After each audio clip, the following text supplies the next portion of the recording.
안녕하세요. 16년째 랩터스 팬 외길 인생의 로이스터입니다. 이번 시간에는 지난 시간에 이어서 이제 2020-2021년 시즌 프리뷰 서부편을 해보도록 하겠습니다. 본격적으로 서부 컨퍼런스의 시즌판도 예측을 하기 전에 저는 플레이인 토너먼트에 대해서 먼저 설명을 드리고 싶습니다. 지난 시즌 말미 이른바 8위 결정전으로 알려진 플레이인 토너먼트가 대성공을 거두면서 이번 시즌에 정식적으로 도입하기로 확정이 되었는데 이번 시즌에는 좀 판을 키워서 7위에서 10위까지 참여하는 것으로 확대됐습니다. 이렇게 플레이인 토너먼트가 확대되면서 여러가지 좋은 효과를 낼 수 있을 것으로 예상이 되는데요. 첫 번째로는 이제 시즌 막판까지 긴장감이 유지되고 플레이오프에 들어가기 전초전으로 열리는 이 플레이인 토너먼트를 통해서 긴장감이 유지가 되겠죠.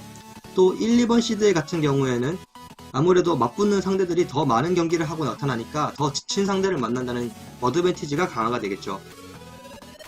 그렇다면 이번에는 플레이인 토너먼트의 룰에 대해서 짧게 설명을 해보겠습니다.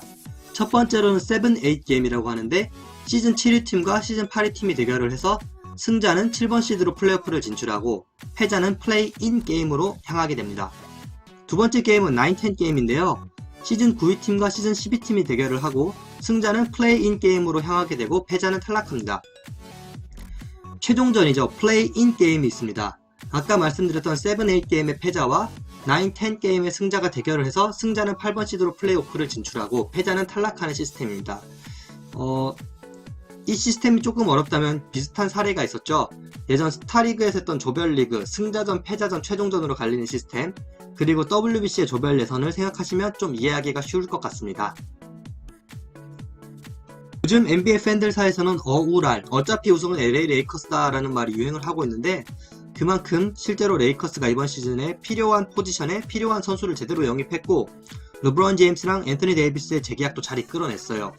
그래서 몇몇 팬분들은 73승 골스랑 지금 레이커스랑 붙으면 누가 이길까요? 라는 질문을 하기도 하는 그런 상황이고 개인적으로 아무리 레이커스가 강해도 이제 전설의 73승의 팀과는 비교하는 건 좀 무리가 있지 않을까라는 생각입니다. 이번 시즌에도 LA 레이커스의 가장 강력한 대항마가 누구냐라고 물어보면 저는 LA 클리퍼스를 꼽고 싶습니다.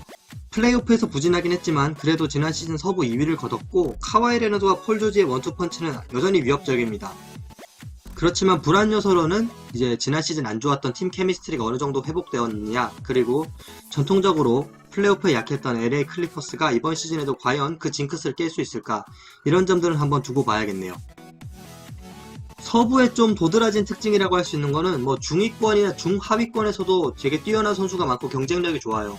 또 잘 살펴보면 피닉스 선즈나 뉴올리언스 펠리컨스처럼 지난 시즌 플레이오프 탈락한 팀들도 오프시즌 되게 성공적으로 보강을 했고요. 그래서 좀 플레이인 토너먼트도 도입되고 하니까 더 순위 싸움이 치열해지지 않을까 하는 예상이 있습니다. 네, 첫 번째로 살펴볼 디비전은 노스웨스트 디비전인데요. 제가 보기에 노스웨스트 디비전은 상중하가 어느 정도 딱 갈리는 디비전이라 생각합니다.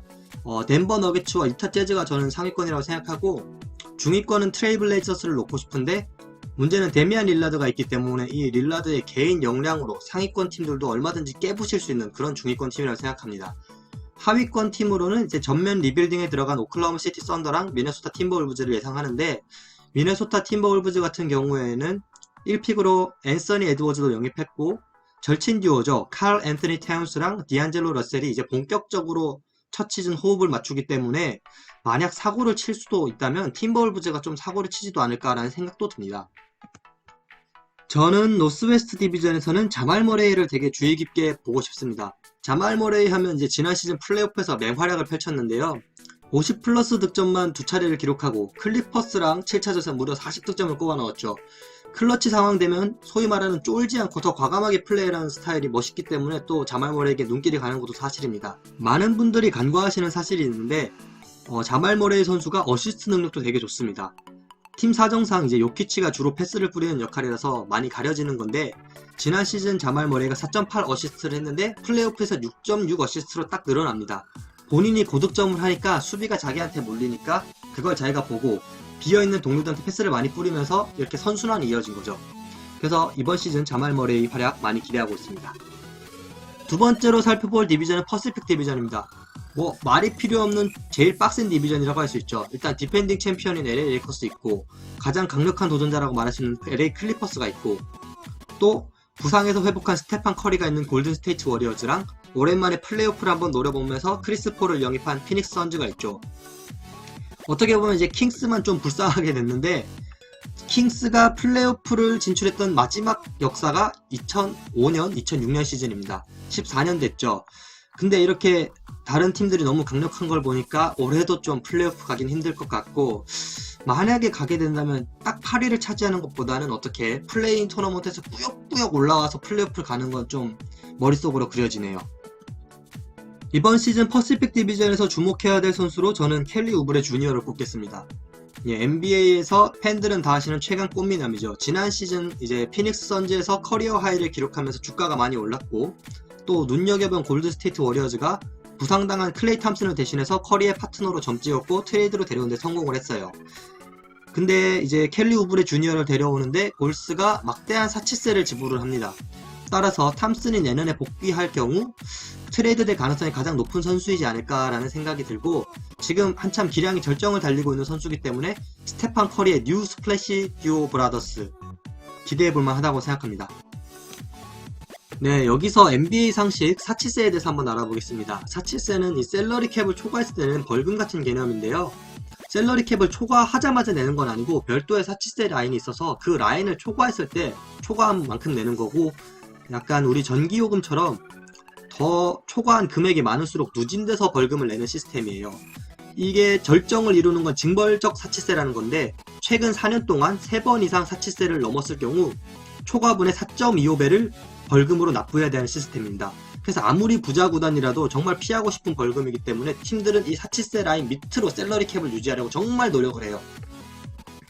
이번 시즌 골든 스테이트 워리어스는 147밀리언이라는 어마어마한 금액의 사치세를 물게 됩니다. 사상 최고 금액이고, 이제 왼쪽에 그림을 보시면 알겠지만 2위부터 12팀의 총 합을 합친 것보다 더 많은 금액입니다.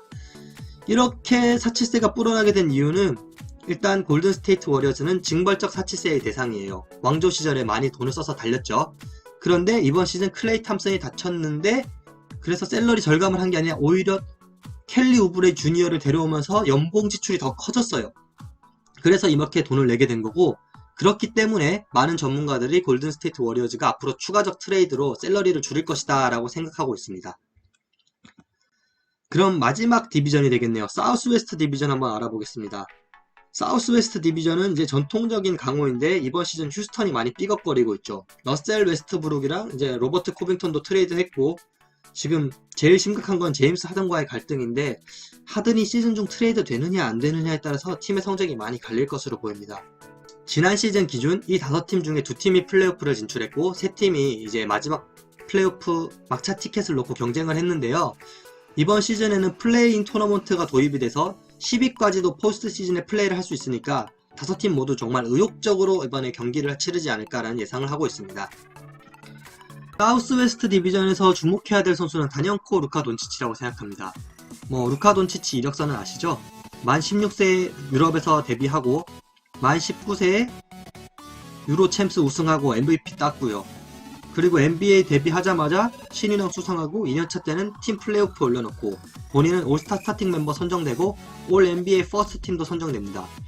이렇게 이미 MVP 레벨로 올라온 루카 돈치치, 앞으로 목적이 있다면 MVP 수상이랑 팀을 플레이오프 2라운드 이상을 올려놓는 건데, 사실 쉽지만은 않은 길이긴 한데 댈라스의 전력으로서는 루카 돈치치가 워낙 대단한 선수니까 가능하지 않을까라는 생각입니다. 제가 이번 시간 준비한 자료는 여기까지고요. 늘 그렇듯 좋아요와 구독 언제나 부탁드리고, 궁금하신 점이 있다면 댓글로 남겨주시면 늘 성실하게 답변해드릴 수 있도록 하겠습니다. 감사합니다.